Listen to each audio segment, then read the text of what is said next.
Very interesting night. Todd joins us now for a closer look at this election. He's a professor and director of the political management program at George Washington University.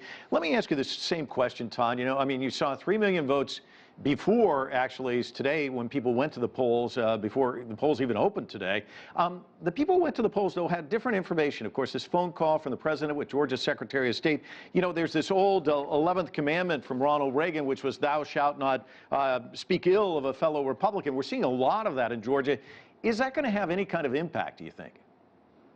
Well, this is one of the things with absentee ballots is that information can change after you cast your vote. And people were able to cast their vote several weeks ago, so they did not have that sort of information.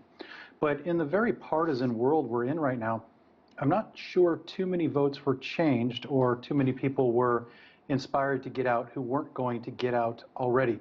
We know that hundreds of millions of dollars have been spent on this campaign and that the airwaves has just been bombarded. And people have the information, people know it's important. They know the rest of the nation is depending upon what the state of Georgia does tonight.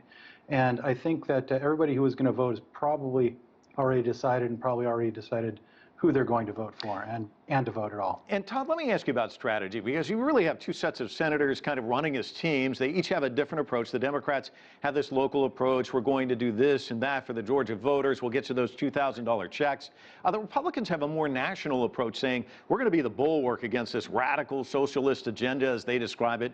If you don't send us to Washington, then the Democrats will control the legislative and executive branches. Things are going to be really bad.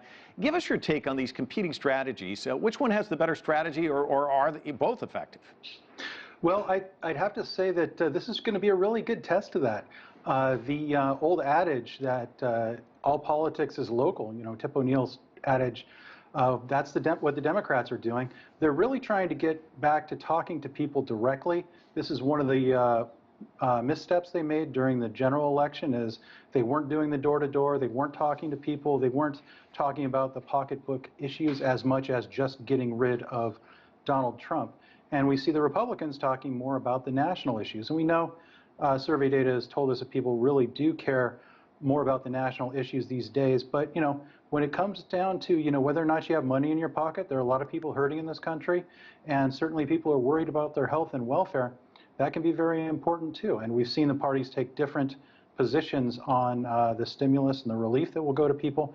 So I think this will be a really interesting test of those two different approaches. And Todd, talk to us about turnout, because I've heard all these different numbers. If the voting today is at this number, Republicans have a good chance to win. If it's depressed, Democrats have a good chance. What do you read into any of this? Well, again, this is a real difficult one to figure out, because we do have this big voter registration drive that has gone on in Georgia with Stacey Abrams, trying to get Democrats and new young voters, even voters who may have turned 18 between November and January, to get them out to vote for the first time. So that's a big part of what turnout's going to be. I do expect a bit of a drop-off from the presidential race, if for no other reason than Donald Trump isn't specifically on the ballot. Now, of course, the Democrats are going to say this is about Donald Trump and his agenda and continuing on. But we know for a lot of Democrats that one of the reasons they turned out wasn't necessarily to support Joe Biden, but was to vote against Donald Trump. The question remains whether or not we'll still see that enthusiasm when we get those final vote totals.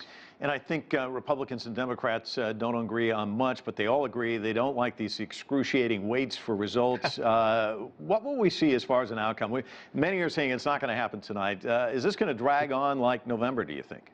I think that's correct. The issue of the votes that are being counted right now that are favoring the Democrats, these are the early counted absentee ballots. And just like during the presidential election in 2020, we saw the absentee ballots favor the Democrats.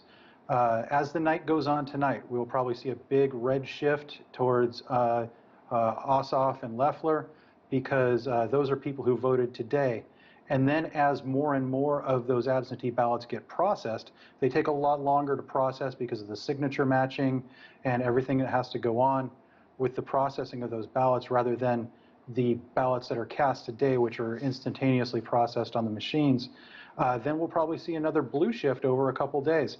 I think we may not know until Friday the vote totals of this first round. And I say first round because a lot of the polls are telling us this may be within 1%, and we may see somebody going for a recount if they didn't win. So this may go on for a couple weeks. And I think you meant to say Loeffler and Perdue. Oh, I'm sorry, yes. Yes, Yeah. Todd, thanks so much. A lot of information flying out there and a lot of candidates, so easy to understand why you screwed up there. Todd Belt, thanks so much.